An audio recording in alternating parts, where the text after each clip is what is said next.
Kung inyo pong mapapansin, yung mga bangka po na nasa gitna ng ilog ay hindi po sila nangingisda. Pero dapat po ay mapansin ito at ma-regulate ng gobyerno dahil sila po ay kumukuha ng mga buhangin.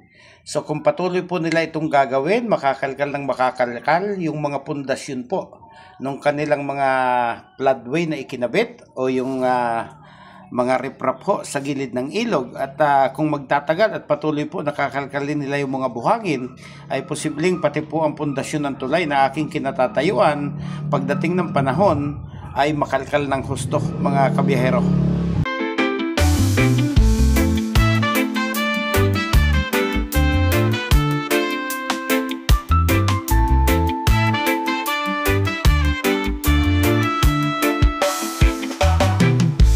Ito pong bayan ng Ragay, kung kayo po ay galing ng Metro Manila, ang ikalawang bayan po sa lalawigan ng Camarines Sur. Ang una po niyong daratnan ay yung bayan po ng Del Gallego, and then kasunod na po itong bayan ng Ragay.